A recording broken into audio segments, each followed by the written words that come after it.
Everyone, the collapse of the Kospi was just the beginning. The real catastrophe will begin at your dinner tables and on your daily commute. The moment the Strait of Hormuz is blockaded and oil prices break past a certain point, South Korea will descend into a state of total anomie. With Trump's epic fury operation setting the Middle East ablaze, why have we become the world's most vulnerable link? It's because the vast majority of the oil we consume comes directly from the Middle East. Are you thinking, but I don't even have a car? Why should I care if gas prices go up? Whether you have a car or not, you're already eating, drinking, and wearing oil every single day. This means a one-way trip from Seoul to Busan could cost a fortune in fuel alone.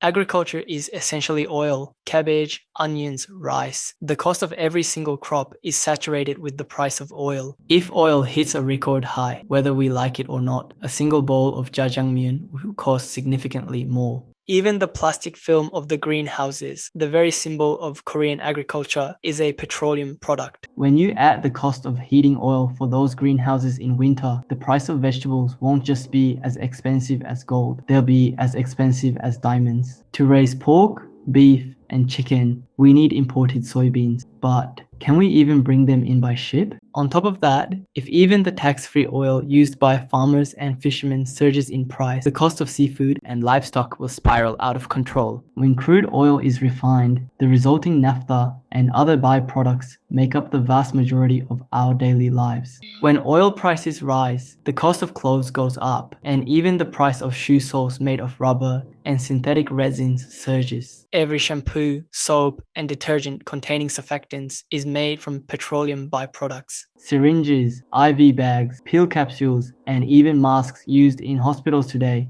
Production of these is impossible without oil. Taxi and bus fares don't just rise because of fuel costs. It's because the maintenance costs for all these consumables skyrocket simultaneously. A surge in oil prices is, quite literally, a surge in the cost of survival. When trucks and ships stop moving, delivery fees will double. Public transit, the feet of the common people, hikes in bus, subway, and taxi fares will be inevitable. Ultimately, you will be trapped in an energy prison where your very right to move is restricted. The cost for the national power utility to import oil and gas will surge. Eventually, they will shut down factories and lay off workers. The unmasking of fake justice, they told us eco-friendly, was the answer. They claimed solar and wind are the answers, and nuclear is dangerous, forcing us to dismantle our own energy defense shields. But look now, why is the entire nation screaming the moment a few shots are fired in the Middle East? If eco-friendly energy was supposed to solve everything, why are fuel prices heading toward record highs? And why is inflation running wild? The trap of intermittency. Must our factories come to a halt the moment the sun sets? The more we increase our reliance on green energy, the more we become energy slaves, desperate for every single drop of oil from the Middle East. During the summer monsoon, power generation drops to nearly zero, and during heat waves, solar panel temperatures rise so high that efficiency actually plummets. Current lithium-ion batteries struggle to store energy for long periods and naturally discharge over time. What's even more shocking is that these batteries cannot be manufactured without oil. Synthetic graphite, separators, electrolytes, and casing materials, all of them require oil. The entire nation is now paying the price for branding our world-class nuclear power as deep-seated evil, and that price is a literal inflation hell, isn't it? And only now they say they're rebuilding. Those who shut down the nuclear plants, which should have been our cheapest shield during this oil price surge, they are still shouting carbon neutrality while turning a blind eye to your suffering. Everyone, are you thinking oil prices rose during the previous war and we survived, so we'll get through this too? However, the current crisis in the Middle East is a direct strike to the heart of crude oil, the very lifeblood of the human economy.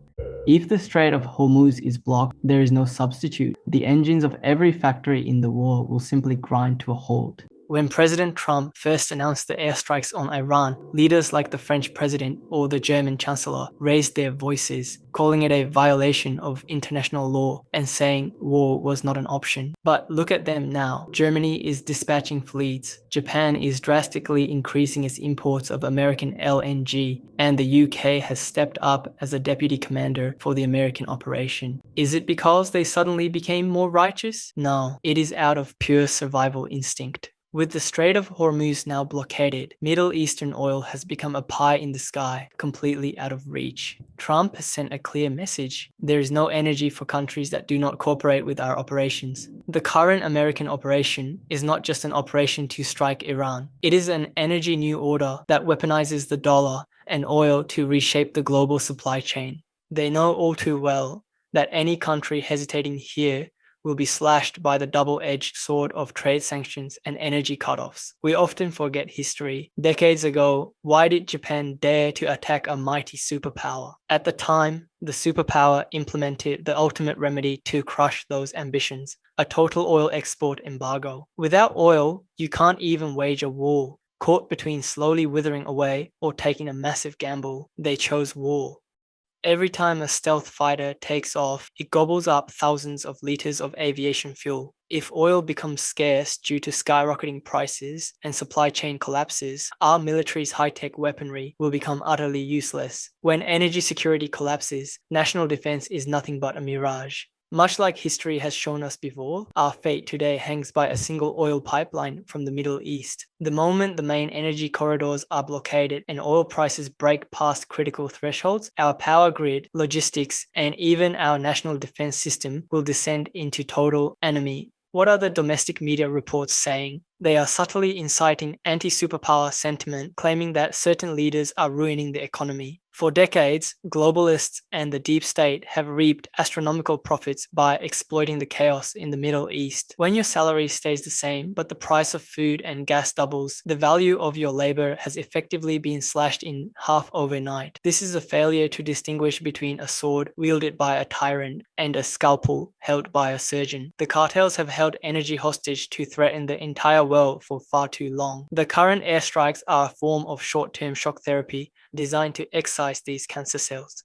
What happens if we scream it hurts and shake the operating table? Why do you think other developed nations have stopped their criticism and lined up behind the leader?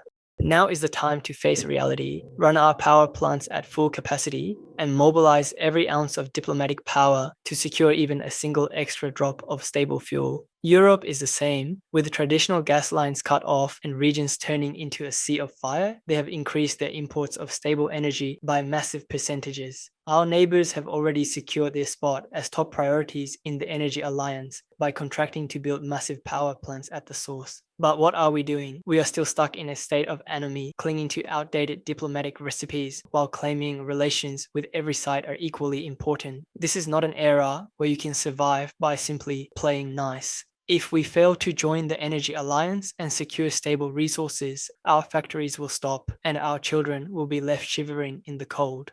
The world will no longer leave global energy sovereignty in the hands of mad dictators and terrorist groups. By reshaping the world order around overwhelming resources, the aim is to build a cheap and stable energy alliance enjoyed exclusively by the leaders and their allies. Will you continue to wither away, trapped in the snare of the old guard? Or will you join hands with the future and be reborn as a new energy powerhouse? Please show your support so that we can spread this truth far and wide.